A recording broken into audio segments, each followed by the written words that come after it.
Hello and welcome to another episode of Geopolitical Cousins. I am your other Jacob. Matt Gertken joins the episode today as the third musketeer alongside Jacob and Marco. Leave a review and rate the show if you haven't already. That's it for me. Let's dive in.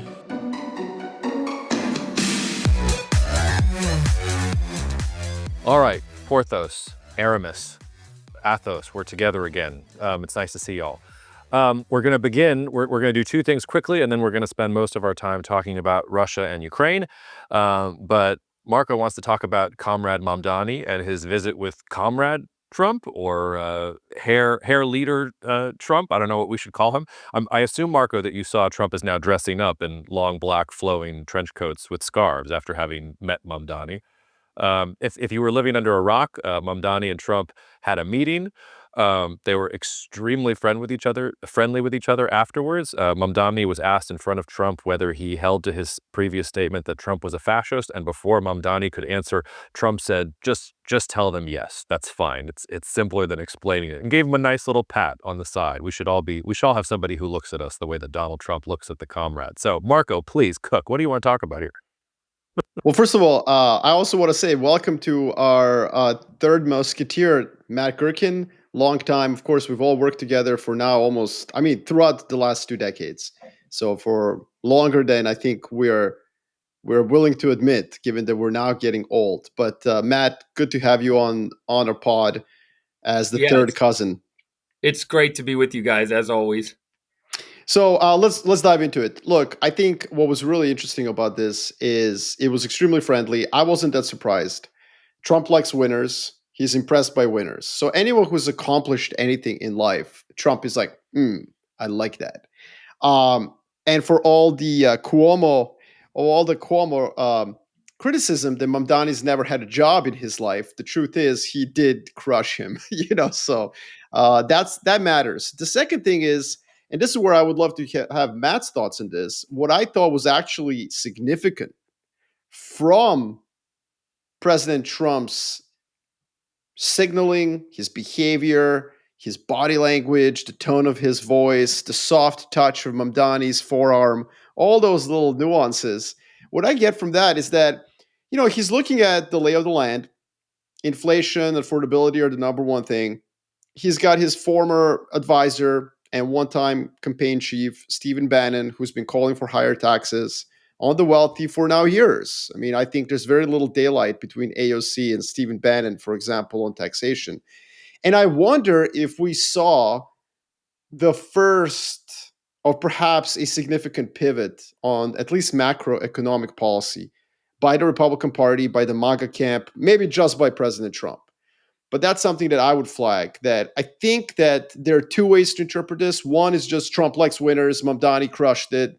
Like, he deserves respect in sort of Trump's, kind of like just medieval Bronze Age world. Like, he's a conqueror and he deserves respect. On the other hand, I wonder if there's also some nuanced politics going on. Matt, what do you think? Yeah, it's interesting.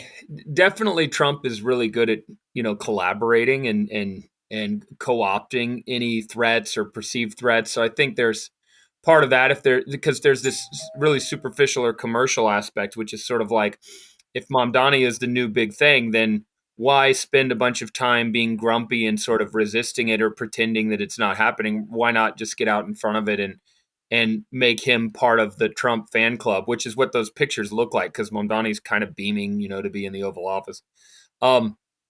But, I don't know. I guess if there's deep planning behind it, it might simply be that it's convenient for Trump and the Republicans if they can cast the Democrats as all socialists in the midterm election. And so elevating Mamdani's importance, beyond 50% of New York to the idea that he represents the entire Democratic Party, that seems that it could be a useful ploy. But in terms of fiscal policy, yeah, eventually Republicans are going to have to accommodate themselves to some revenue raising. And in a way, that's what Trump represents by using tariffs as a tool.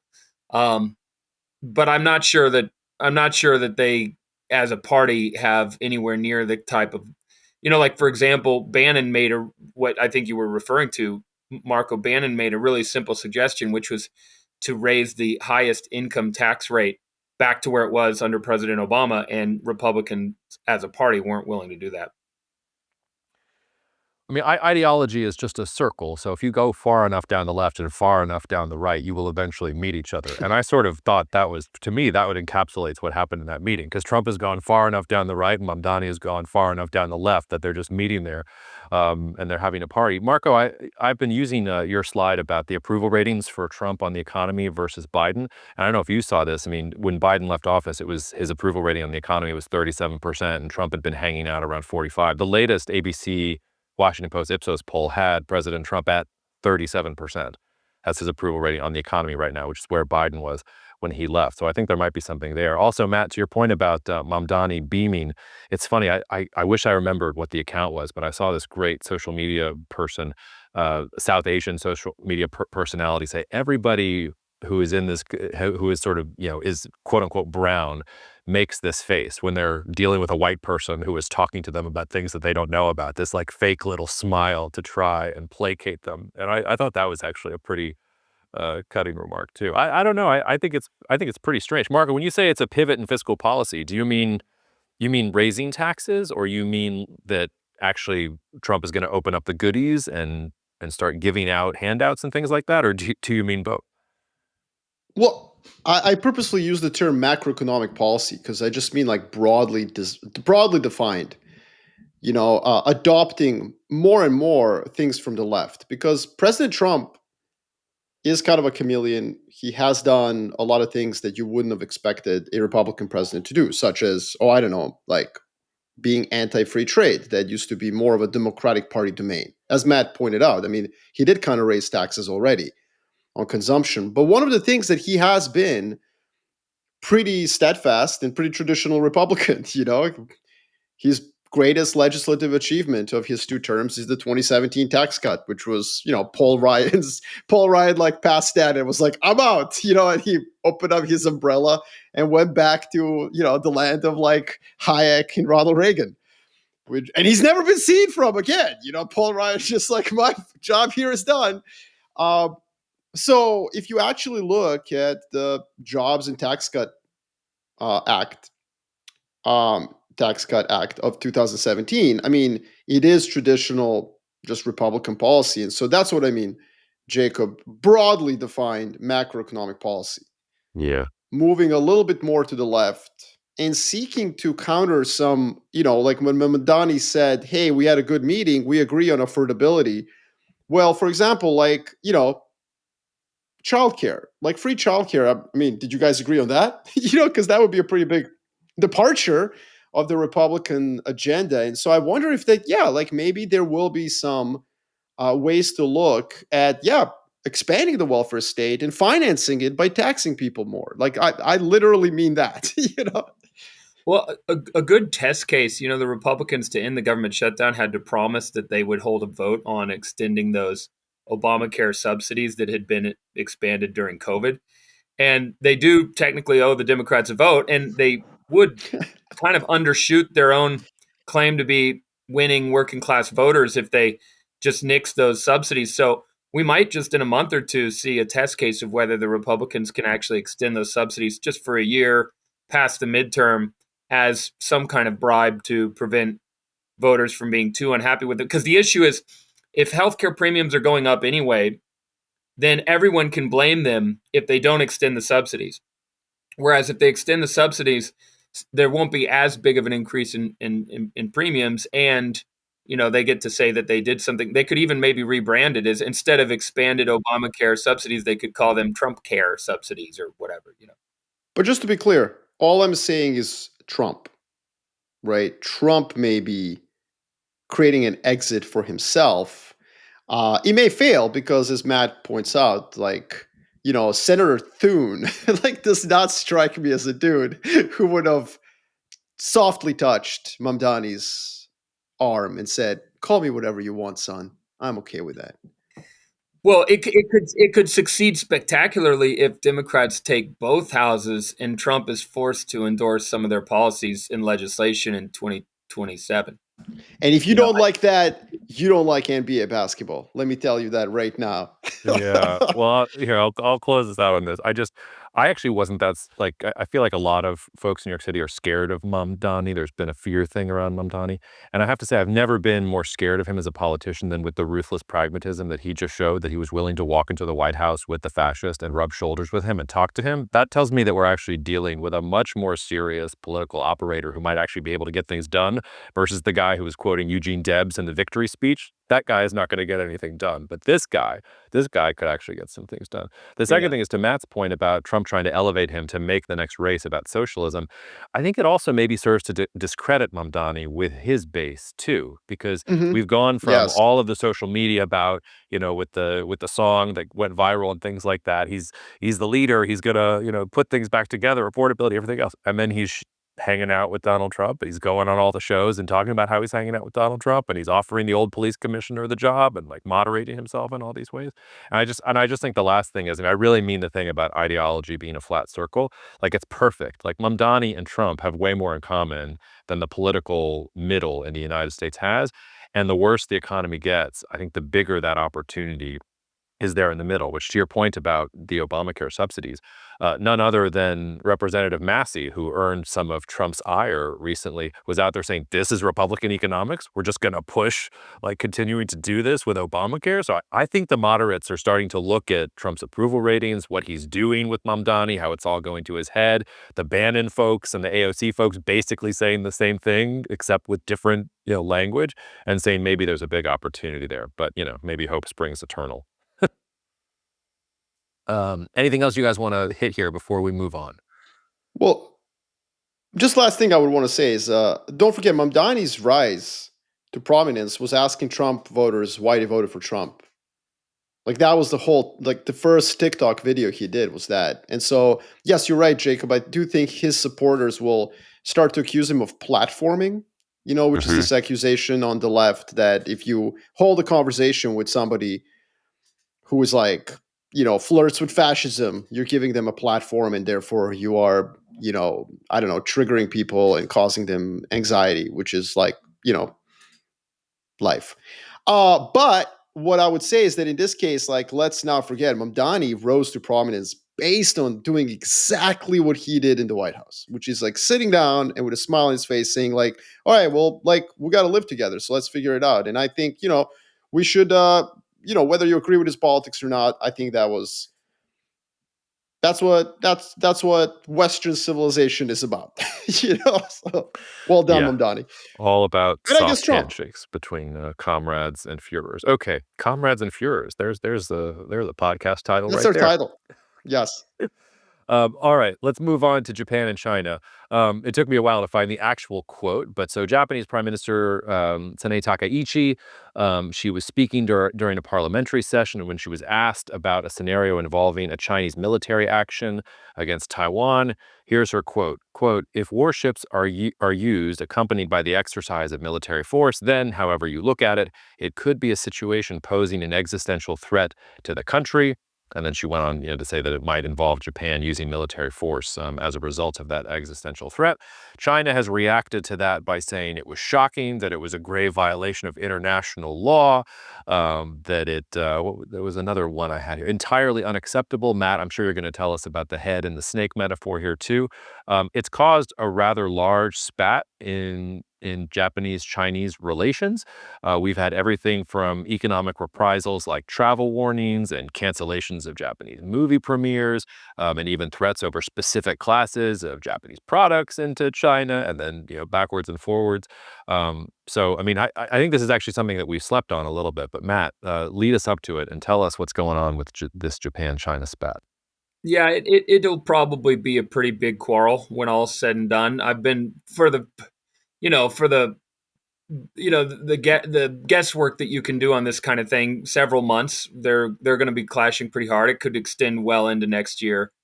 And China just today is starting to actually interfere with airline passage to Japan. Initially, they were just discouraging tourists from going to Japan. Now they might actually be shutting down flights. So it'll escalate. It is true that they're targeting, seafood and initially discouraging tourists. Well, those are not the worst ramifications. There could eventually be a total tourist shutdown. There could be a rare earth embargo like they did in 2010 against Japan. But one of my colleagues, Jesse Curry, has made a great point, which is that China still needs semiconductor equipment from Japan, so they're not going to completely cut off their trade. But it fits within a long story. Every few years, these two end up having a bit of a trade clash and nationalist protests and these things. I think it does make sense from Japan's strategic point of view that they would need to defend Taiwan. And if it were attacked, which is, of course, a hypothetical, but if it were, they would probably need to for their own supply security. It would fit with their own sort of grand strategy over history to do that. So she was stating what actually I've said for many years, and I'm sure many people that look at Japan have said, but it's different when the prime minister says it than anybody else. I think it's not irrelevant here that she's the first woman prime minister of Japan, so she probably wanted to come out with a very stark sort of Elizabethan national security policy and basically make sure that nobody's going to try to take advantage of her. And I think she probably feels insecure because President Trump has negotiated a trade truce with China. And he at least initially acted as if Taiwan would be on the table when he went to Busan, South Korea to meet with Xi Jinping. And I think his advisors quickly told him, well, no, we're not trading Taiwan for soybeans. That wouldn't really be a great trade from an American national interest perspective. And so Taiwan kind of fell off of the menu. But we know something's going on because Xi Jinping then called Donald Trump and they talked about Taiwan. And then he immediately afterwards called Takaichi to inform her of what Xi Jinping said. So there's some sort of back channel and behind the curtain negotiation about Taiwan right now. And I think the obvious point here is that Japan has a moment where they can step forward and say, well, look, they're doing what the U.S. demands, which is that an ally picks up a larger share of the burden. They're increasing the deterrence around Taiwan. But they're also sort of in a tough situation because Trump doesn't want to ruin his own trade truce for Japan's sake. So that means that now they're now engaged in a one-on-one, at least a miniature trade war with China. Can I ask some questions, Matt? Sure, go for it. I guess that's why you're here. So you have to say yes. First, Say yeah. can you can you explain for our audience, like, beyond just the semiconductors, right? Taiwan produces whatever percent of global semiconductors. It's a lot. Aside from that, you mentioned that there's like a geopolitical imperative for Japan to care about Taiwan. Can you explain a little bit about that? Like, Yeah. why? What does that mean, and what does it look like? Yeah, I think so. I think it's fair to say, based on their history, they're always resource poor. They have to import their food and fuel. That's still the case today. They heavily depend on imports, especially energy, and those imports, almost by definition, have to go, from the Middle East through the Strait of Malacca and then up through the Taiwan Strait or around Taiwan. Obviously, the Western Pacific is really big, so you can, of course, move your supply line into the Pacific if you want to avoid the Taiwan Strait. But if China had the capability to conquer the island, then they would also have the capability to interfere with Japan's supply line. So that would be a traditional a strategic threat to them, and it's one that they're very sensitive to. And one of the reasons why they've fought China in the past, and in the 1890s and early 1900s strove to gain control of Taiwan. So it's an island in their own island chain, and China views it as sort of China views that island chain from Japan down to the Philippines and in Southeast Asia as sort of a containment that they need to break out of, and Japan views it as a strategic approach. When we can think of like the Americans island hopping and taking Osaka and then being able to run bomb raids into Japan. So it's just it's an unfortunate turf war that's reawakening, and of course these two have the most ancient antagonism, partly for those reasons. So it does what she's saying fits with probably what their strategic planners are saying, which is that it's just not in Japan's interest to let China take Taiwan by force. How would you gauge if we would have like a 0 to 10? on China's reaction. And not just based on its previous reactions to comments like this, but also how you would have thought they would have reacted. Do you Yeah. feel that China has reacted, from 0 to 10, like 10 out of 10 being like declaration of war, 0 like sure, whatever, invade us? Like, where would you put this? Yeah, yeah. They've kind of, so as a state, they've kind of underreacted. But Interesting. their reaction, but we should acknowledge that their reaction is still building. That this is an emerging crisis between the two, or an emerging trade spat, and so they are ramping up their response. But I'd say right now they're going from like a, they're going from like a 4 to a 5. They're not Well, they're not moving up into 7, 8 type territory. And I would say that when it first happened, the Osaka consul general's comment that he would cut off Takaichi's head, that was a huge shock. That was like Wolf Warrior times 10, and everyone was like, whoa. But the thing is that Beijing, he had to take that post down, and Beijing's response is a little bit different than what he said. but okay, so first of all, I think Jacob and I definitely support policymakers threatening to cut off each other's heads. I just want to say that, like, that's just a layup for us. Thank you, I mean, guys. it definitely, it helps business. Thank you. Keep threatening. It's good. Yeah, I mean, like, Job we got security. Matt Todd. I mean, this is like a layup. Like, I didn't even say it, and it's my job to say stuff like that. But the second thing is, it's interesting what you just said. You said the Chinese state is, relatively calm on this. I think there is a narrative out there that they're preparing to like invade Taiwan. I think something like this, in a context of preparing to invade Taiwan, is a great opportunity to start laying the groundwork for that. They're behaving quite rationally. Beijing is, and almost conciliatory in a way. But the other thing I wanted to ask you is, what about sentiment on the ground? Because in the past, of course, there were like boycotts of, Hondas and Toyotas. There was, I think, violence even by just protesters, where China a couple of times thought it went out of hand, had to kind of dampen those protests. What about the civil society in China? I mean, I feel like this statement has not really irked anyone in China. It's almost like they don't really care. The cutting of the head was like, what? But that was them to Japan. Like I don't know. What do you agree? Do you think I'm reading too much into it? The only thing is that my best guess on how this episode is going to play out, I think there probably will be quite a bit of escalation. Like, in the end, there probably will be pretty significant like impact on quarterly exports from China to Japan and Japan to China, and probably there will be nationalist protests on both sides. That's my best guess. That this will ramp up quite a bit, and there will be some scenery like you're referring to in the 2010s. Boycotts of Japanese cars. And the thing is, this is easy now because, of course, Chinese EVs have been stealing market share anyway. Yeah. In the past, they'd had to switch to South Korean cars, and then they'd boycott South Korea for the terminal high altitude area defense missile thing, and then they'd go back to buying Japanese, and they'd sort of. So this is, I mean, it's obvious that China still plays its domestic market against other countries as a major weapon. And it's quite clear that China has some latent social unrest that could be unleashed here if they want it to. So I guess maybe that would be my point here, is that if we don't see large scale anti-Japanese protests in multiple Chinese cities, then that means that the Communist Party didn't want them to happen, didn't want to play up the issue. Interesting. Yeah. Okay, so you don't think they were organic in the past?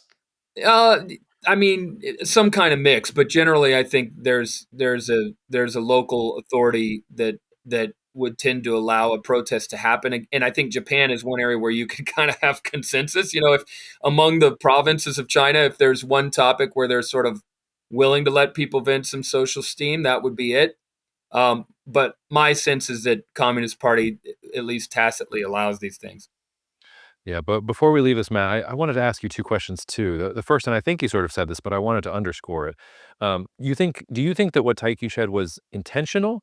Because I read her comments in the context of it, and I thought if I was putting myself in her shoes, I would have thought that was a fairly innocuous statement. It felt like China was pouncing on any little thing it could to make a big deal out of it. So I wonder if you really think it was intentional or if it was sort of just something she said and China wanted to pounce on it. And then the second thing I wanted to ask you is, what is China's objective here? Because I've seen quite a lot of speculation that China realizes that Takaichi doesn't have a majority, that she's fairly weak domestically, and if they can cause economic pain around this, maybe they can push her to the exit, and they don't want some kind of far-right nationalist who's in power here. You also juxtapose it with, her mentor, Shinzo Abe, who threaded the needle well here. He was able to have very good relations with Xi Jinping and yet hold these views at the same time, and he didn't run afoul of China in quite the same way. And I wanted to ask about intentions because the last time this happened in 2012, it blew up in China's face. The exact thing happened that always happens with China when it overreacts, which is that everybody freaks out and starts making contingency plans to not worry about China. Like in 2012, it was the rare earths thing where Japan starts spinning up its own capacity and not relying on China anymore. Or in 1995, where China reacts very negatively to things happening in Taiwan, and it just increases popular support on Taiwan for exactly the opposite of what the Chinese are pushing for. So I don't know, like, is there a point at which China would be like, yes, we've achieved our objective, or do you think they just want to play it out? I can't see why China's pouncing on it so much, but I Yeah. don't know. Yeah, no, they're good points. As far as I can tell, this is one of those confluence of factors. This is one reason why I think it will escalate and it will get worse. So if China's reaction so far is like a 4 or a 5, it might be moving up in the coming months. And then Japan also, by the way, hasn't really taken trade responses, but they might be forced to do that eventually as China escalates. So I think it was completely intentional, not only because she's the first woman prime minister, but more importantly, well, there's some real interesting nuances to this. Like, so for example, one of the sources of grievance in Japan in recent politics has been too much tourism, and that bubbled up during the election campaign. And the Liberal Democrats, they've now lost both houses of parliament, which, as you guys know, is very rare. The last time that happened was 29 to 2012. And then prior to that, it was 1992 and 93 for a very short period. And prior to that, it was in the 1950s. So it's very rare for the Liberal Democrats not to be in complete control of the country. Their party is nervous. They have this takeover prime minister who doesn't have a personal mandate, doesn't have a majority. Even becoming prime minister, she didn't actually get a majority of the lower house vote. She just got a plurality. So she's very weak. But the one thing she has going for her, and the one thing that the LDP can probably crank up, is some nationalism. And remember that they had a pacifist Buddhist party, Komeito, that was their partner, and Komeito dropped off. And now what they have is a more far right, you could say populist or anti-establishment party, the Japanese Innovation Party, as their coalition partner. And so, in other words, you now have a little bit more of a national security oriented LDP. They don't have their pacifist coalition partner. They do need to ramp up some support, and they happen to want to reduce tourism. And the biggest bulge in tourism was Chinese people traveling to Japan after the removal of zero COVID. So, in effect, what she did was just pop the Chinese tourism bubble. And it's interesting, it has a negative effect on their economy, but it might actually help to reduce some of the grievances, and it might actually generate a little bit of support for her administration, which otherwise doesn't have a great base of popular support.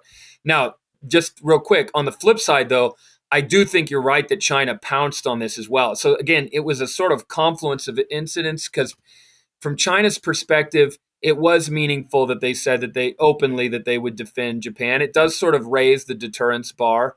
I'm sure, I haven't checked, but I'm sure it's not the first time the statement's ever been made.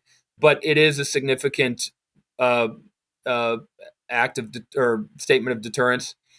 And China also wants to lean on the allies, as the United States is basically, Trump administration is taking a very transactional approach, negotiating with China, and this creates an opening. And it's actually somewhat similar to the way that Russia is meddling with, airspace of NATO countries or sabotaging railroads in Poland.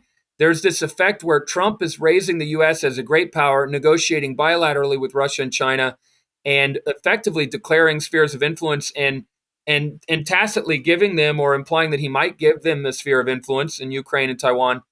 He's declaring his own in Venezuela. And as he plays this big power sphere of influence game, it's the allies that kind of get the shaft. And then his interlocutors, like Russia, China, they get to actually push the envelope a little bit in dealing with small neighbors that are allied with the U.S. Yeah. Well, just wait till she visits Yasukuni Shrine, and then we'll really get some fireworks Yeah, because yeah, I expect she will. she probably Okay, will. Probably will. let's turn to Russia Ukraine, which I think actually dovetails with all of this. I'm not going to be able to do it all justice because if I recapped everything that happened the last week, we'd be here for 15 minutes, and people don't want to hear me recap things. But let's just do the Cliff Notes version. So there's this Trump administration 28-point Ukraine peace plan. Unclear whether is this Russian demands that got sort of put in the Trump administration's mouth. Marco Rubio described it as a living document. So it was just, hey, like, this is where we're starting the conversation, whatever. The Ukrainians said it was unacceptable, but came back and they have a 19-point plan. And they say they're very close on some kind of deal, but that Zelensky needs to speak to President Trump as quickly as possible to do some one-on-one negotiations, even over the Thanksgiving holiday. Um, so there's that. I love this. The Europeans put out their response to the plan a couple of days ago. Not clear to me that anybody's read it beyond Britain, France, and Germany, but they've put out their own response to the plan as well. And then I think most interesting in all this is that alongside this 28-point plan or the 19-point plan or everything else that is going on is also a separate proposal that President Trump has given to Ukraine that apparently includes a security guarantee, which is modeled on NATO's Article 5. So the 28-point plan and also basically the 19-point plan say that Ukraine's not going to be in NATO. That's a foregone conclusion. But this separate proposal says that any future attack by Russia on Ukraine will be seen as an attack on the transatlantic community, and the U.S. and its allies would respond accordingly. And it's unclear whether Vladimir Putin has seen this one, whether he would agree to this one, anything else. We've been here before a couple times now where the Trump administration says it has a plan, peace is nigh, and they're really just talking to themselves. It seems like Zelensky has figured out how to play this situation a little bit better. Russia, I don't know what Russia's doing. I think if you look at the plan, all the plans imply that Russia gets Crimea, Donetsk, Luhansk, and then the line of control wherever it is today in Zaporizhia and Kherson. So some significant territorial concessions above just Donetsk and Luhansk, but reflecting the battlefield today. I don't know, where do you guys want to start with this? Because I look at it and I see much ado about nothing. Because of course Ukraine wants it to seem like it's being cooperative. It learned earlier this year what it looks like if it doesn't look cooperative. It doesn't seem to me that anything that's being talked about is something that Russia will agree to, especially if that separate proposal on security guarantees is part of the package. And the Europeans just seem to be talking to themselves, which is always the case. So where are you guys at? Do you think this is more important? Am I guilty of dismissing it just because it's our fourth time around so far this year? Great. That's why you're here. And maybe Matt will thread the difference, or he'll tell me that I'm also an idiot. It's great. No, Let's go. I think it's significant just because I think Russia would be insane not to take up this deal. I mean, the Trump administration puts forward a proposal that includes, like, at least in the original 28 points, I'm sure they're going to tone this down, but they were talking about not only would Ukraine not join NATO, but there would be no further NATO enlargement. Now, like, that's just obviously the US doesn't really have a lot of immediate prospects for NATO enlargement, but still it would just be an amazing own goal to just openly declare that for no reason, just throw that in there. But also, reintegrate Russia into the global economy. That was one of the provisions. And it was effectively suggesting not only sanction relief for the oil company sanctions on Russia that went into effect this year, but implicitly all the sanctions since 2022. And there were very close restrictions on Ukraine's army. Those have now been the limit on the size of Ukraine's army has now been raised a little bit. But anyway, if you can imagine a situation where Russia gets the additional part of Donetsk that they've been fighting over, they get a permanent non-nuclear Ukraine that's not a part of NATO. There's no further NATO enlargement, and they get the sanctions removed. I mean, this is just such a victory diplomatically that you would think that the Putin administration would want to take it up. And then if you have Trump and Putin agree, I think it actually, with some exceptions on the margins, I think that would be the end deal, because those two can obviously force anything on Ukraine. But I also think the Europeans would basically need to sort of acquiesce in a situation where the U.S. is already taking all the blame for doing this sort of dirty compromise. And anyway, so my sense is that it could be pretty significant. Now, I don't actually think the U.S. will forswear all future NATO enlargement, and you're right, Jacob. The security guarantees is really key here, and I think the U.S. I think what we've seen over and over is that the West doesn't really want to give real obligatory security guarantees, and Russia wouldn't accept them anyway. And so the result is some piece of paper that has to look robust enough on paper that it's better than the Budapest Memorandum, even though everyone will walk away knowing that it's the same as the Budapest Memorandum. Okay, so here's what I think is critical here. I think Europe's role is really critical. I think both of you are massively dismissing it. Why? Because I think that secretly Europeans want the war to continue.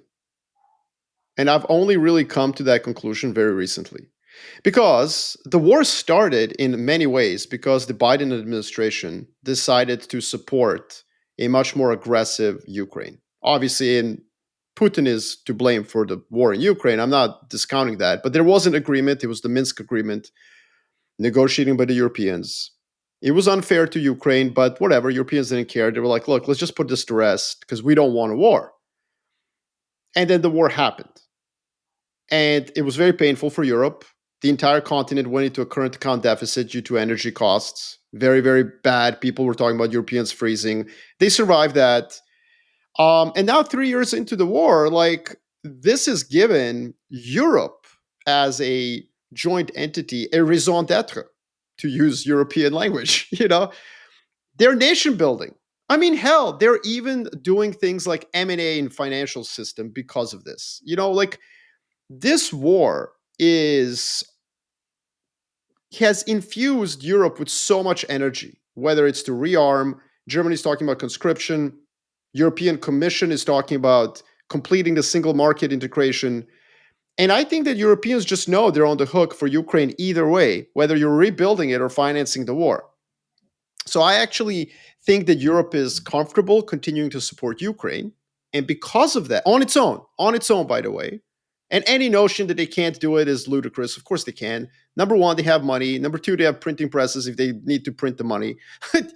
They printed money to buy more expensive gas, like, relax. Europe is rich. They can finance this war. And third of all, yeah, they do have weapons. They do.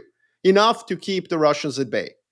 And by the way, the Russians are so bad at war. Let me just remind everyone listening to this that they conquer Avdiivka in February 2024, and now they're going to conquer Pokrovsk. For those of you who can't use Google Map, let me just tell you, they are 65 kilometers away. It took the Russians 2 years to move 65 kilometers. So pump the brakes on this whole idea that, like, this war has to end tomorrow or else Ukraine will fall apart. I think Europe is comfortable financing them, and they're secretly not really telling why, because it's very self-serving and Machiavellian. So the question then becomes, what does Ukraine want? And here, Jacob, I agree with you on this. I think Zelensky has gotten better, and not just being like, so black and white, so 1 and 0, so binary. He's saying, like, look, let me read the proposal. Now, why? Because I think he wants to extract the most he can. If you're going to sell a piece of real estate, you're going to want a high price. And so if he's going to give up any territory, if he's going to even softly agree to, like, disagree with Moscow for the next 50 years, he needs something back. And I think that's what you're getting, Jacob. I agree with you. And he now knows Europeans are committed to financing this war. So he does have some cards, And so I think, one thing I would introduce to this is some polling, though, that does suggest that Ukrainians are starting to lose faith in the war. And so I have a poll from the Kiev International Institute of Sociology, which has really good polling on just sentiment of Ukrainians. It shows that at the end of 2023, only about 20% of Ukrainians agreed with the view that Ukraine may give up some territory to achieve peace as soon as possible. So only 1 in 5 Ukrainians at the end of 23 was like, sure, we'll need to give some territory. Now it's at 40. It's at 40%. And it's increased significantly, and not just because Trump got elected and they feel abandoned. No. That's not why. It actually started declining well before that. Now, at a similar poll shows that there's still about 60% of Ukrainians who are willing to endure the war forever. But I think that we need to kind of really think about these two polls. Yes, I think Ukrainians are willing to fight Russians forever if Russians want to conquer Kiev or eastern Ukraine. But what the Russians are saying by acquiescing to this 28-point plan is that they just want the northwestern villages of Donetsk, that they're too incompetent to conquer themselves. And so, just to put a point to conclude all of this, I think Europeans and Ukrainians are effectively saying, bro, if you want it, come and get it. Oh, but you're really bad at actual war. Why are we going to give up everything because you don't know how to fight? I mean, this is the truth. The truth is Russians are terrible at this. We're talking about a territory the size of like Delaware that they cannot conquer for 4 years almost now. And so the question I think that we need to answer, and I'm being a little facetious here, but a little aggressive, but the question is like, why? Why give Putin that last sliver of territory? Why not just like squeeze him? Now you might say, well, you're squeezing Ukraine too. And I've always been the first to say that. Anyone who's followed this podcast or heard me speak, I'm always like, hey, you're bleeding Ukraine. But Ukrainians seem to be kind of okay with that. Europeans seem to be okay with financing it for Machiavellian self-serving reasons. Like, why not just force Russia to prove itself in the field of battle, which, again, it hasn't done. To restate a very critical point, it took him 1.5 years to move 65 kilometers. Let's pump the brakes on the Russians knowing what they do. They don't. So why not force them to go that extra mile themselves? Yeah. Anyways, I'm open to counters. I feel like sometimes my job is to be the optimist to your bathing in nihilism, Marco, but I feel like I'm going to be even more cynical than you here for a moment. First of all, though, I want to push back on this thing about Donetsk, because this proposal is not just Donetsk. It's about large swaths of Zaporizhia and Kherson. But they already control. Wait, Jacob, wait. Hold on. I got to interrupt you right away. Go. It is just about that, and here's why.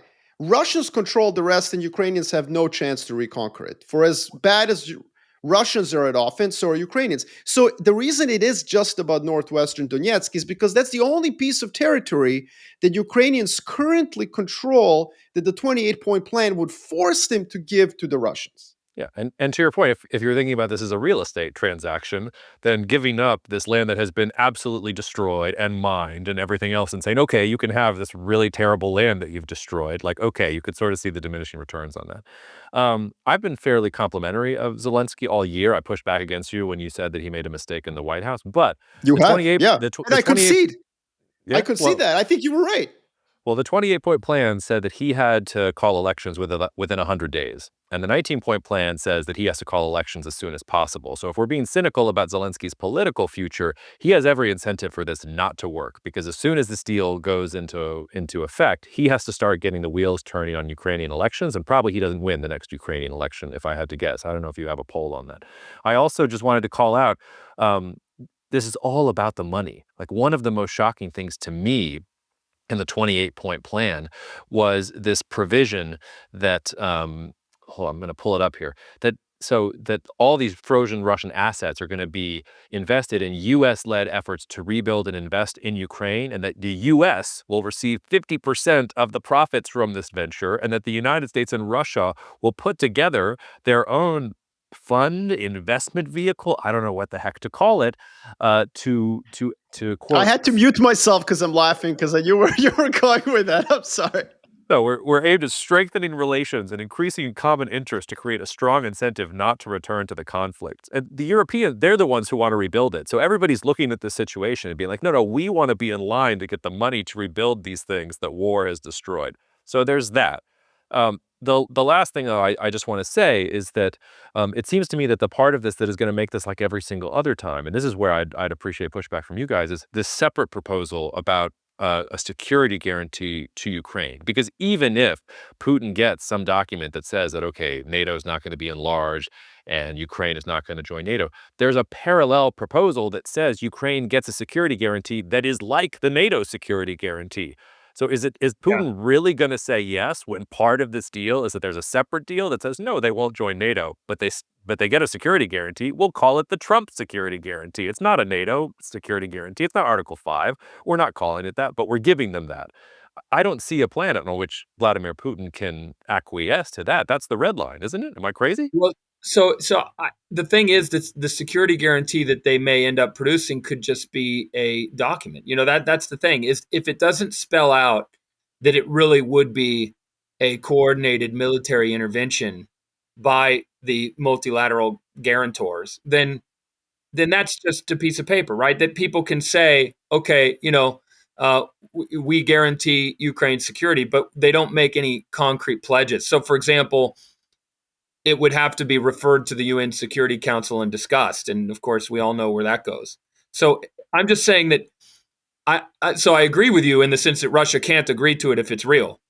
But if it's unreal, then what you could have is simply a situation. Now, this is maybe where you guys won't agree, but Russia can basically accept the terms the U.S. is offering to get the sanction relief. And the question is, does it really need the rest of the Donetsk for domestic consumption? I actually think that Putin doesn't actually need it. He can actually freeze his line on the current line of control. The American agreement can state that this is supposed to be a demilitarized zone, and that would be the implication. But you don't actually have to have Ukrainians pull back immediately. You just have the Russians stop shooting, and then the Americans lift sanctions. And that's why I think those are the two key players here, because if Russia stops shooting and the U.S. lifts sanctions on Russia, then Ukraine can try to take European money to re-escalate the war. But at that point, the Europeans might start thinking that that's a waste of time. So that's why I think this could actually lead somewhere. Look, I agree too, Matt. I do think it can lead to something. And all I'm saying is this: it has to come down to Ukraine saying, like, okay, we've had enough. That's who I actually think is the only player. So that's where maybe I disagree with you, Matt. Like, if Russia and America come to an agreement, but Ukraine's like, no, like, and they're financed by somebody who's like, yeah, we'll support you for our own reasons. Where I would go here, though, is that I don't think Russia cares about strategic interests. I'm in that camp. I might be the only guy on that island. I got a condo on it. Bill Browder comes and visits. We order pizza because he's, I think, the only other guy who has my view, which is like, I don't think Putin gives a fuck. Like, NATO schmado, he's gonna be dead. He's cool, man. Like, whatever. Like, give him security guarantees. I got what I wanted. I like the creativity of your thinking, though, Matt. Could he freeze the lines here and like not care about the northwestern corner of Donetsk? Maybe. I think, though, that he wants to call up his buddy George W. Bush, get the mission accomplished banner, hang it, declare Yeah. victory. And it's neater. It's just like neater that it is all of Donbass. But if he gets to shake the U.S. president's hand and the U.S. de facto recognizes this territory and there's sanction removal, are Russian people not going to see that as a victory?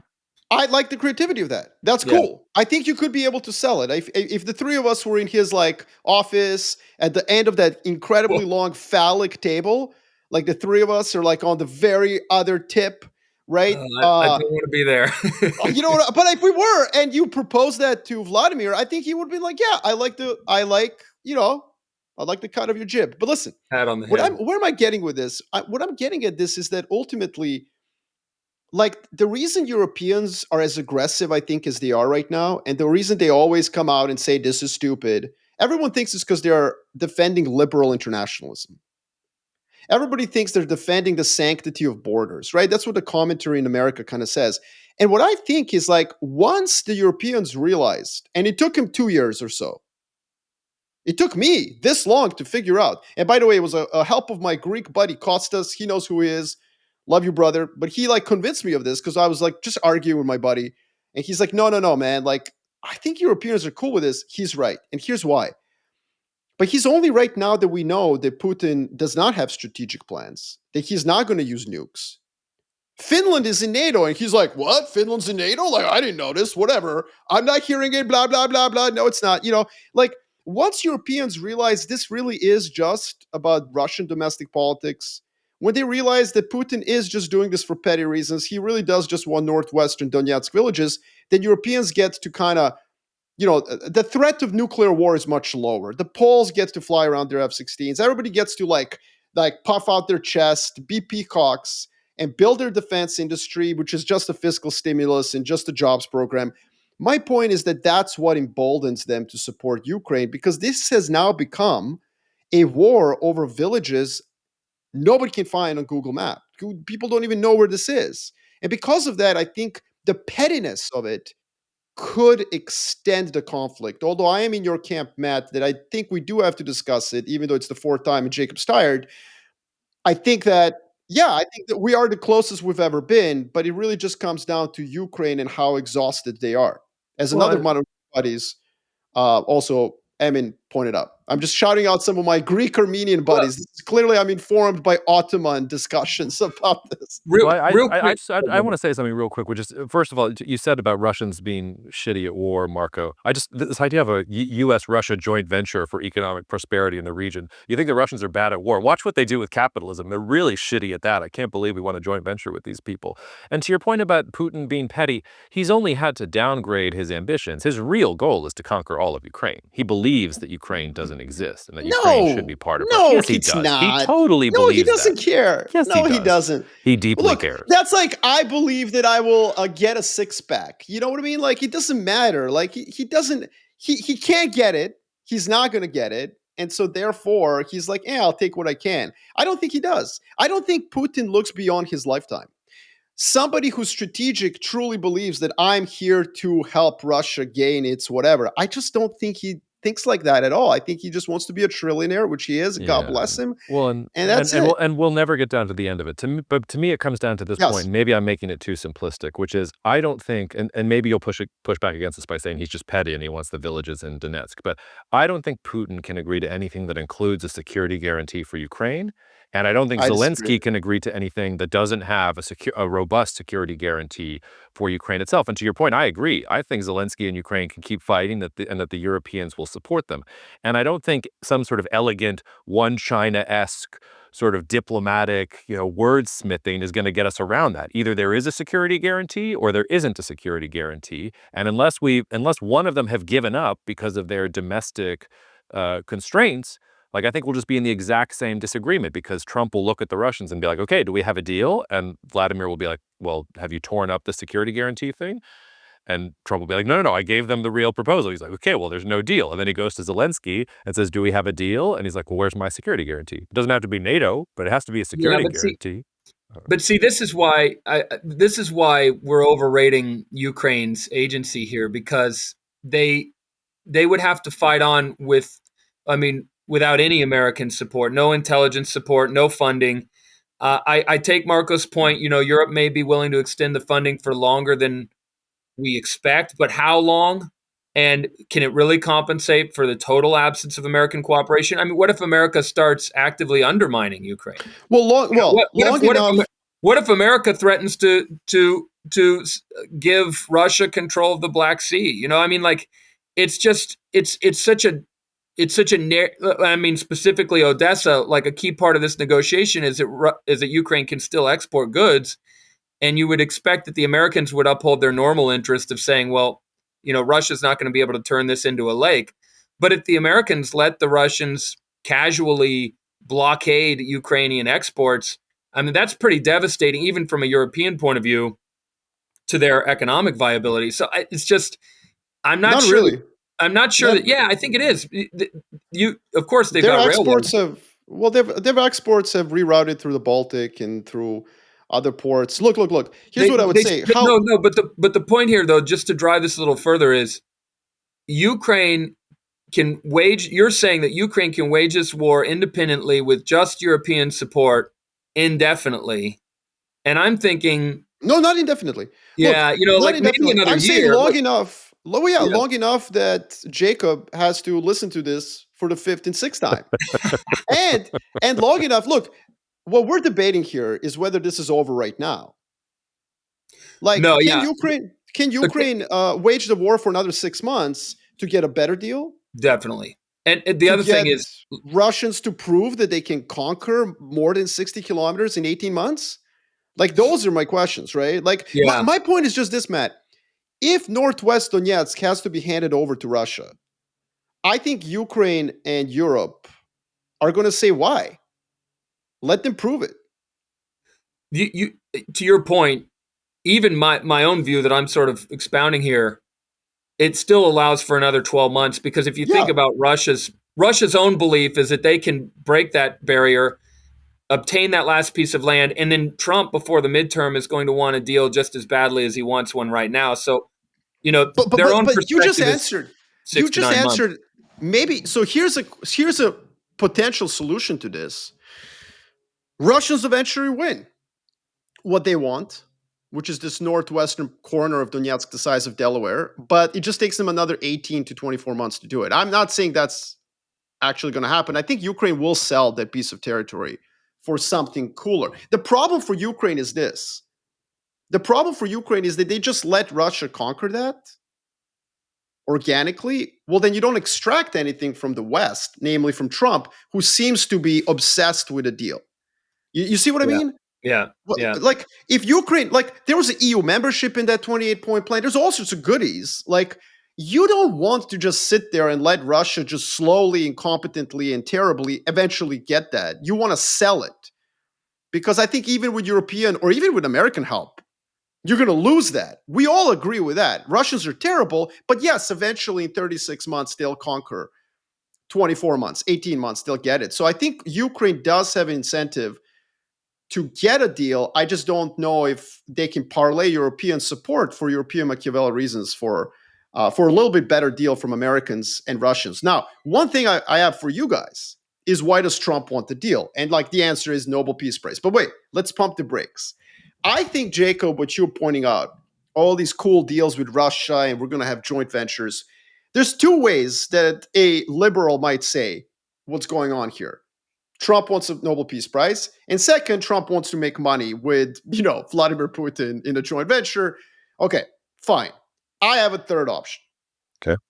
I think that a bunch of third-rate strategists that Trump has employed as his foreign policy advisors have convinced him that he can flip Russia away from China. It just smells the to reverse, No, the listen. return of the reverse Nixon. God, somebody light my Yeah. hair on fire. It just smells like it, though. It smells like it. It smells like, hey, Russia, we're going to do all these great things together. Well, Marco, And, I actually showed a letter of this. I don't know if you read some of the reporting on this, but apparently the genesis for getting serious about this deal was that Jared Kushner saw the success around the Gaza peace plan and really pushed Trump to say, now's the time that you can really go for Ukraine, Russia. So he went to Jared. I think what you're smelling is that he went to Jared. But listen, what I would say about this is, like, I really think Trump's, like, enthusiasm, naivete, and optimism is good for the world. Like, he's like, I can flip anyone. And he takes it as a challenge that someone says no. The only problem is that if Russia has any sense, like, if Russia has modest IQ geopolitically, it knows it can't trust America. You cannot trust America on this. You're 2 years away from AOC becoming president, scrapping every single bit of that deal. You know what I mean? So, like, if you're Russia, I just think the only thing I would say, if anyone is listening to this podcast from the White House, I would just tell you this right now. You can't, like, they're not going to listen to you. You know what I mean? You're not going to be able to reverse the Russians because they can't trust the next administration. It may not be that you're not being genuine. It's just that it's very difficult, I think, to do that. But it does smell to me like that could be one of the reasons. But yes, I do also think that Trump just wants to end the war. Maybe, he thinks it's pointless. Also, though, there's no way that American strategists are thinking, like, I know what you're saying, Marco, but they're not thinking that Russia's trustworthy on the issue of realigning to rejoin the West. And especially not given everything you've just said about Europe, right? If Europe's whole idea is that they're going to soak the Russians and mobilize their own economy by opposition to Russia, then that certainly doesn't pave the way for a realignment of Russia, even if the Americans did want it and did think that Russia could deliver it. It's, as you know, Matt, it's something that's very popular in the more right of center circles. And by the way, I myself have written about this. One of the worst pieces of geopolitical analysis I've ever done was in 2021 when I thought that Russia was about to flip. And, they had an opportunity to. They had an opportunity. They had an opening. But I think that they correctly knew that wouldn't work. That goes back to the issue here, which is that those two economies actually are fairly complementary these days. I think one thing I hear over and over again from people who were sort of bred in the international relations and academia background is that Russia and China don't like each other. And it's that's bullshit. Yeah. Yeah. These irrelevant points about the fact, I mean, a lot of countries don't like each other. Nobody likes each other. The point is that the China in the 1960s that was competing with Russia was not a resource import dependent China that was heavily industrialized, and Russia at that time wasn't as starving for capital as they are today. So the relationship is actually pretty strong, and it would be completely irresponsible for their strategists on either side to try to betray each other. And it would also be irresponsible for the Americans to truly betray Russia for the embrace of, to betray Europe for the embrace of Russia. So these things are just, unfortunately, pretty fixed. Trump. You hear that a lot, though. Trump. Well, I know you do. Trump. I'm just saying, Trump gets some credit for recognizing that kicking the can down the road is actually a good policy. And basically prolonging the negotiation because if you don't, you wind up in a bifurcated, Russo-Chinese bloc versus the West, which I think is where we're going anyway. But there's a big difference between going there tomorrow and going there in 20 years. Yeah, I want to get to that, but before we go, can Conspiracy Jacob just make a brief appearance here because I'm feeling the tingles. We need a hat. Yeah, I need the. I don't think I have a hat here. I'll get a Conspiracy cone Jacob hat. Okay, this is Conspiracy Jacob. I have a birthday crown that my daughter gave me. Hold on, I can do that.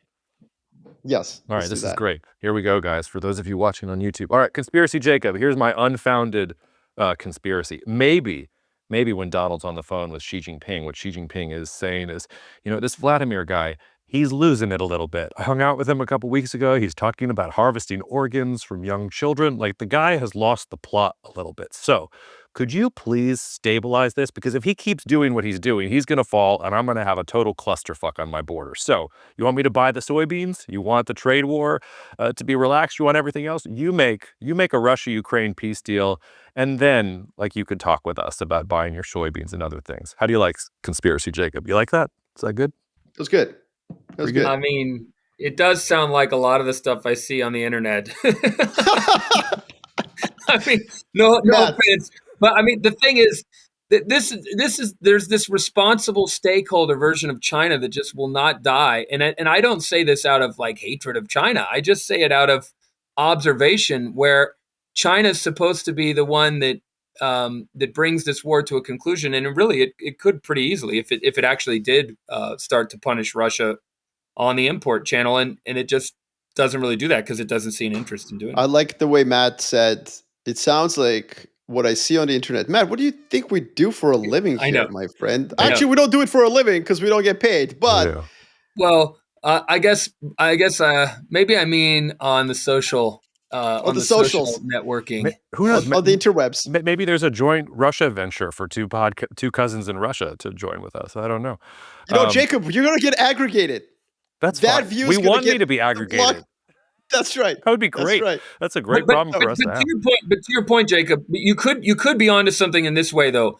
If China actually delivers on this energy dialogue that Xi Jinping and Trump talked about, and we see a large increase in oil purchases, then that does implicitly displace Russian imports, and I think it would signal that tactically Xi Jinping is telling Putin it's time to move toward a ceasefire. Yeah. I don't think he really has an interest in doing that, but maybe that would happen.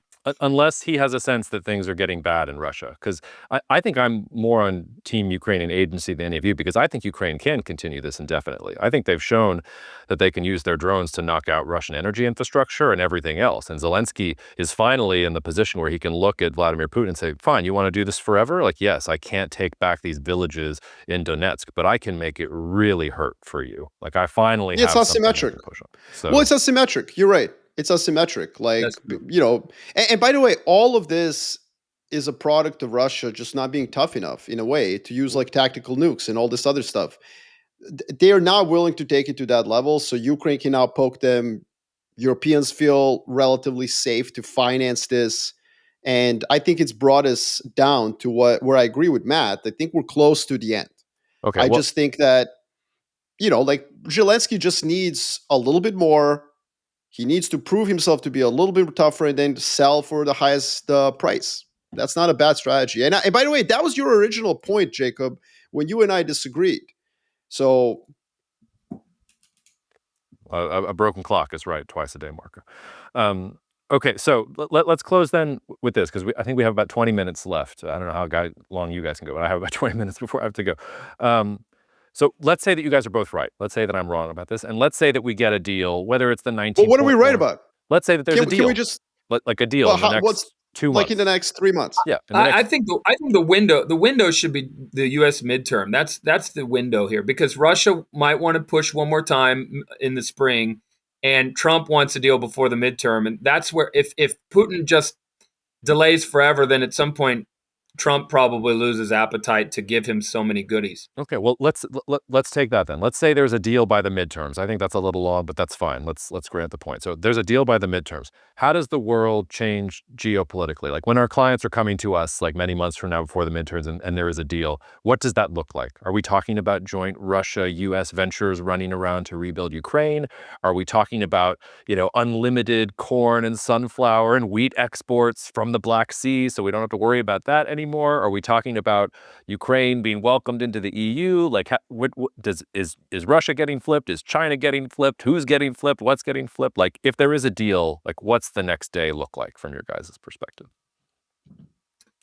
Well, I don't I'm- think there's any more exports. So I published a chart. It's now a little bit outdated, but actually, Ukraine is back in terms of its exports of wheat to, it's not completely back to the pre-war levels, but it is pretty much there. You're talking maybe a couple of million tons more of annual wheat exports. So it's down to about 16, maybe a little bit higher. It was at 20, so maybe you could get a couple of million barrels of a couple of million tons of wheat out of Ukraine more. I think the world is changed because, I do think EU membership is on the cards for Ukraine. Absolutely. I think the EU wants those migrants through the labor market. I think they want to rebuild Ukraine, and I think there'll be a feeding frenzy for that. I think Ukraine becomes a garrison state, and quite frankly, I think it's going to be a great economic development story. Yes, there's corruption. Yes, there's problems. Honestly, those things exist in South Korea to this day, and it didn't matter. So I think you've got a very large piece of European territory that's going to get rebuilt, and it's going to be a pretty interesting source of innovation, dynamism. These are veterans. This is their greatest generation rebuilding. Like you're talking like 35 million Ukrainians just bulled up about holding Russia at the gates. It's incredible. I think it's a cool story. On all the other stuff, I think there isn't much that difference. Like I don't think we can go pre-February.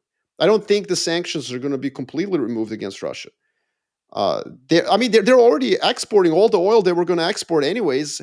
Diesel, that's something that is going to flood the markets. I think that could cause oil prices to go down as Russian diesel floods the market. But I think any trade that happens after the war ends is temporary. I don't think Europeans don't remilitarize. I think they do. As I said earlier, I think it's a fiscal and jobs program. It's like the nation building program. I don't think they reverse all of those things. So I think what happened in February 2022, we're in that world. We're in a post-February 2022 world. It's not like central banks who bought all the gold because America weaponized the dollar are going to like, oh, we don't need this gold, let's sell it. You know what I mean? Like, I think what happened in February 2022 is still here with us. I think there's just a regional story of like, wow, Ukraine is the next South Korea, effectively, a next economic development story. Yeah, it's interesting. One thing is that I see it as sort of the best of both worlds for Europe. Marco, you were making the case that Europe would actually prolong the war, but Europe can greatly benefit by the idea that the war is sort of closed off and put at least behind a ceasefire.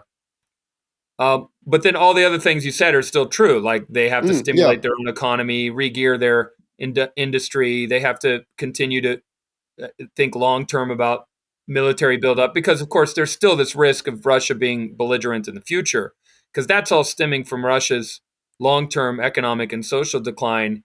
So that you do have to be prepared for some future Russian aggression, even if it never materializes. Yeah, for sure. I mean, so you get private capital coming out of the woodwork in Europe that was intimidated by the war, and you'd be matching that with the fiscal. I guess that's another way of saying what you were saying, which is that this would be very bullish for Europe and not just Ukraine. Well, one thing I would say is that, sorry to interrupt you, Matt, I was just going to jive on top of you and say, like, well, I've painted a picture of Putin as a kleptocrat who doesn't really care about strategic issues, right? But like, there could be something that comes after him. So absolutely, this is why I'm buying any dip in like defense stocks in Europe. Like that's kind of what I'm getting at. But I think Jacob, yeah. So we're on the same. But Jacob, where I think you want to go, I can feel it. I can feel it in your pores. Like you want to go to what happens to Russia, right? So here I am talking about Ukraine. Matt's talking about Europe. But the truth is, like, and I've said this before on this pod, Russia has an incredibly long history of effectively losing offensive military operations, and having political change afterwards, And I think that there's no way that the current regime in Russia, like, survives the peace. I think Putin will declare a victory. I think he'll ride that victory wave for a couple of months, maybe years even, like he will make us look stupid, Jacob. You and I have been sitting here for 3 years being like, oh, Putin's done. Well, egg on our face, or a bleeding on our face, better. But I think that eventually Putin ends up, I think the regime crumbles because what they got from Ukraine is so little. And the resources they expanded are so great that I think eventually the big takeaway from this conflict is that there must be a reckoning inside of Russia. And that may not be good because while Marco's here saying like, well, I don't think Putin cares. He just wants some villages so he can get the mission accomplished banner and declare victory.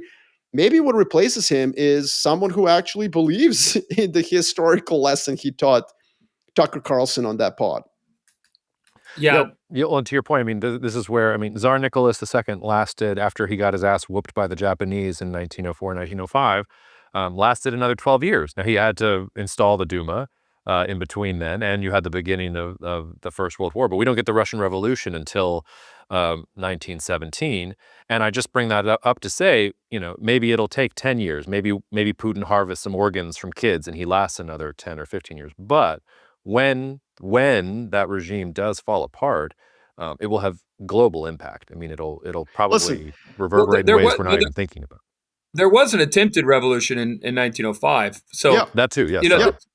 So one thing I always point out is, and I'm not just entirely relying on the historical analogies. They're useful, but you do have a strong reason to believe that social unrest will bubble up sooner than people realize, because there will be a big drop in industrial production. And so there'll be effectively a recession after the war. And this is the biggest pushback I get when I put forward that. And so here, my whole point about the ceasefire or whatever is that Putin needs to embrace Trump while he has this potential of getting sanction relief and a sort of great power status by doing a deal directly with the United States, because that probably does buy him some time at home. Whereas the idea that the war ends in sort of a whimper after just dragging on forever and you don't get any sanction relief and you don't get any improved prestige or status, that could just... No, I love that point. That could I love that point, Matt. the image of Putin as weak and failed, and he's got You're saying basically a almost wasteland ahead of him. You're almost saying he should actually sell the northwestern part of Donetsk he hasn't conquered. Yes, but That's the point there is really that, nuanced. and of course this is extremely contentious because it requires you to say that Putin is not just fanatical about the war, right? But the Putin that we've seen in the past used to take calculated risks. The belief from 2022 to now is that he became unhinged. But I guess I'm saying, well, what if it's the same Putin and he actually does still recognize that risks can be calculated? And if you're going to start turning the Titanic, you better start turning now. Matt, how can anyone argue that he's completely unhinged? There's levels of unhinged. He only mobilized the people once, hasn't used tactical nukes and so on. Now, in terms of historical analogies, for those who want to kind of like count them, Nicholas I effectively committed suicide. Nobody knows why he died, but this was Crimean War. What followed was Alexander II, massive macroeconomic social reforms of Russia, kind of like the stuff going on in Saudi Arabia now, like the Meiji Restoration. Then you've got free to serve and so on. You guys have put up forth the Nicholas II example of 1905. Great nuance point with Japan. But I would also argue First World War and the Bolshevik Revolution were also a product of an offensive imperialist war. Russia's participation in World War I was not defensive like, fighting Hitler. They were doing it to conquer as much of Poland and Silesia and all sorts of other parts. And then finally, you can talk about Soviet Union with Afghanistan, right? I mean, Gorbachev followed because there was angst, there was like malaise, not just economic, also political, due to this very, very painful war. And then Chechnya and Yeltsin, which was an albatross around his neck for 10 years, effectively, which brought Putin into power. It was his first big success, was solving this.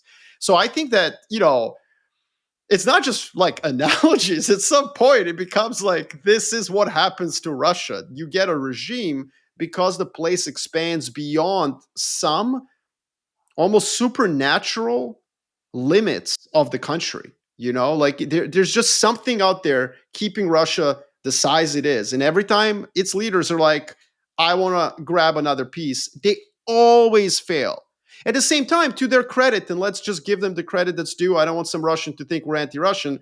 Look, when somebody tries to invade Russia, they save the fucking world, right? God bless you. Napoleon, Hitler, we get that. But when it's the other way around, they always fail and it always leads to political risk. So if I was going to pick the most significant, to answer your question, Jacob, which is an incredible question, what after?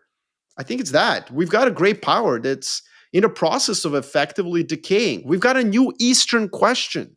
We've got a new sick man of Eurasia.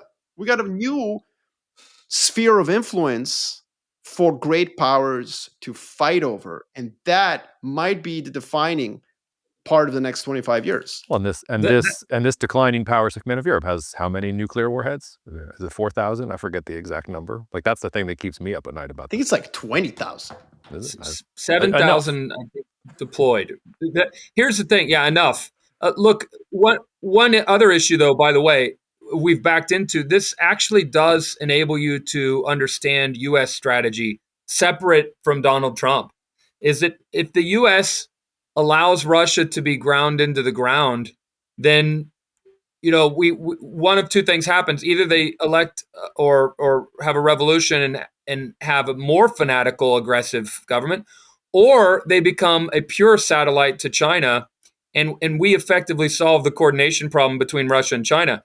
The U.S. outcome would be much preferred to have something in between, to have the devil that we know, which is a federation, that isn't a satellite and isn't a completely fascist, militaristic state. And basically. But what if it's the eastern part of Russia gets to be a satellite of China and Moscow becomes the 29th member of the European Union? Like, what if we're talking about like a complete redivision of the lines?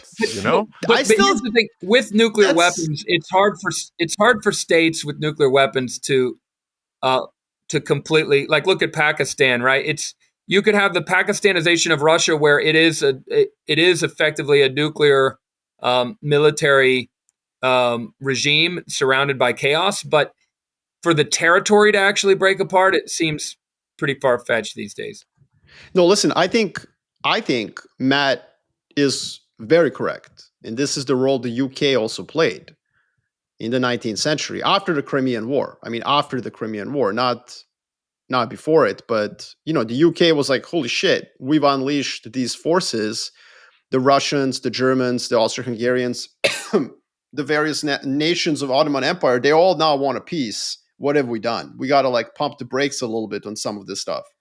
So I think you're right. Like, I don't think the United States is going, like, they may very well start acting not because Trump wants to build Trump hotels in like Omsk, but because it is in America's interest that this huge piece of Eurasia does not get nibbled on by any emerging power. China's the obvious one, but even like places like Turkey or Europe, even Europe. Well, Turkey's already nibbling, and Europe's you're all coming back to Oh, conspiracy Jacob, which is China saying, "Hey, you've got a Eurasian problem. Why don't you fix this shit that you started?" Like Turkey's nibbling for sure. It's- Everyone's nibbling, but this is hey, this is why we're in a growth industry, my friends. Okay, because the 19th century is back. Let me tell you something. If the world is bipolar or unipolar, it's going to be boring. Okay, at the end of the day, the great thing about multipolarity is there's a whole lot of nibbling going on, and that makes it fun. Yeah, that's true. And I mean, to that point, I mean, obviously, Jacob, you're right that there are some marginal Russian territories that we could see some really crazy stuff happen. I mean, I'm not denying that. But anyway, one last thing: China is a missing part of this post-Ukraine world you asked about. Uh-huh. Because on one hand, they're not going to be thrilled to see Russia make amends with the West if that's what ends up happening.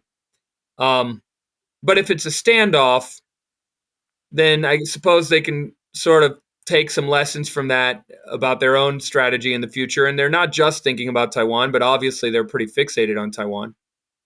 The question to me becomes, do they risk being isolated? And that goes back to our discussion that we covered. There is no Nixon strategy here. You can't, or reverse Nixon, you can't really convince Germany and Russia and the United States to all engage in the same international order and embrace a liberalization and a cooperation. There's not a good basis for that. There's a basis for détente, but in the end, Russia's very likely to continue to sort of cast its strategic future with Russia and vice versa.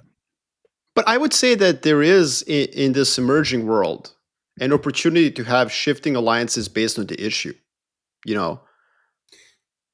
Yeah, as long as countries are sustainable. Yeah, as long as they're domestically sustainable, they can sort of bumper cars. Yeah, and that's why I was really, really so like nauseated by this notion that India, Russia, and China are now allies at the Tianjin summit. Like, I just like lost. I mean, Jacob knows. Like, I almost like got a brain aneurysm on our podcast. I was actually invited by CNBC or someone to talk about it live, and I was like, rah, like just walked off the set like, you guys are fools. And it's like, no, but at the same time, it doesn't mean that there's an alliance. India hasn't joined China, Russia. It just means that on issue X, like there could be a war. There could be a actual war where the three countries are sharing a view. You know what I mean? There could be another war where they're not. They could be in an alliance structure against each other.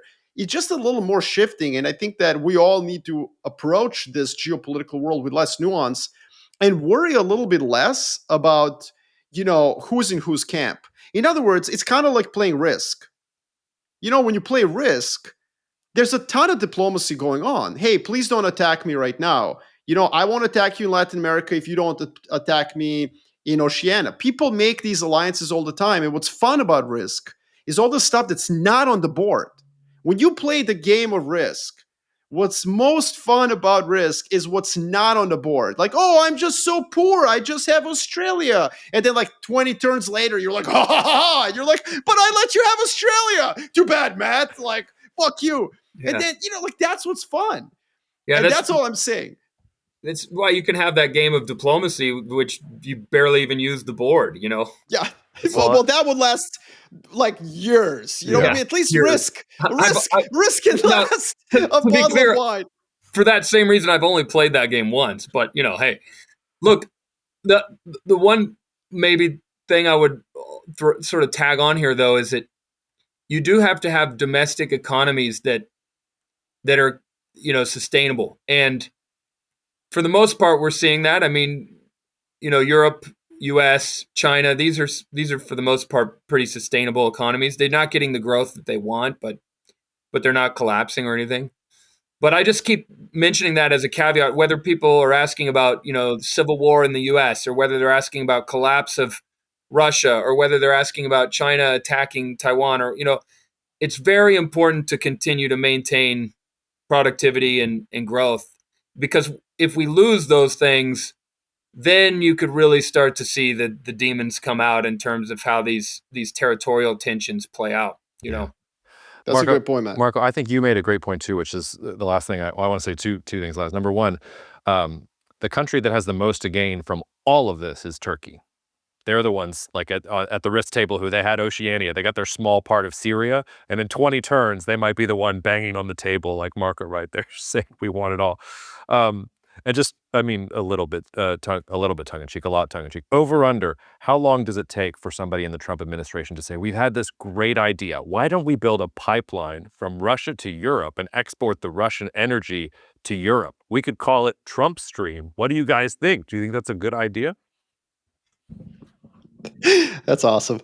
Well, hey, Jacob, I just want to end by saying you had a ton of great points too. Oh, that's nice. We all had great points. Oh, we can all feel good now. We all get our I participation. appreciate my participation trophy. Marco, you had 0 good points. I thought you were absolutely reprehensible on this podcast. Matt's the new cousin. Well, yeah. Look at there. I'm a second cousin now. All right, we'll talk to you later. Oh no, go ahead, Matt. No, one happy note for everyone to think about is what you said, which is what are going to be these U.S.-Russia joint economic projects. That's going to be fun to watch. Can I end on a note? Like chicken factory, like chicken plucking factories. Yeah. I mean, that's basically, there you go. I just want to, speaking of plucking poultry, I did want to say to all our listeners in the United States of America, happy Thanksgiving. I'll just share with you guys one funny anecdote. I know we got to go, but I was, I think, 13 years old when I had my first American Thanksgiving. And it was in Jordan, of all the places. And I went through the house. There was like this huge feast, and I had heard about these stories, and seen the movies. And they served turkey. And I was like, this is like the worst meat. Like nobody ever, like, what is this? Like, are we dieting? I was so disappointed. And then you were in Jordan, though. We have to remember you were in Jordan. No, but it's just turkey. You know what I mean? I'm like, oh, it's dry and stuff. And then when I realized the power of American entrepreneurship and ingenuity was like, wait a minute, I get to douse it in gravy and then cranberries. And that was my first taste of America right there. It's like, yes, now I get it. Well, yeah, I think everybody concedes that turkey is not great. It's all about the sides. But we should also quote Mr. Ben Franklin, who said that the turkey is in comparison a much more respectable bird to any others, and with all a true original native of America, he is besides, though a little vain and silly, a bird of courage. So we're eating the turkeys because Ben Franklin said that's what was around and we needed to give some thanks back in the day. Of course, Thanksgiving also does not come from any of that. That's the mythology. After the fact, Thanksgiving it's a Civil War thing, and then it becomes a big deal after FDR and blah blah blah. But that's another rabbit hole to go down, or turkey hole. Yeah, to go down. But that's a great quote. I mean, look, I think you guys are both wrong. A juicy, well done turkey leg is a glorious piece of food, and you're just forgetting about the dark meat. That's what you're thinking about, all that white shreddy stuff. I am. Yeah, that's what stays in the fridge forever. But yeah, if we didn't already have Comrades and Fuehrers, I would make the title of the podcast. You're forgetting about the dark meat. That sounds like a really. All right, y'all. Happy Thanksgiving. See ya. Happy Thanksgiving.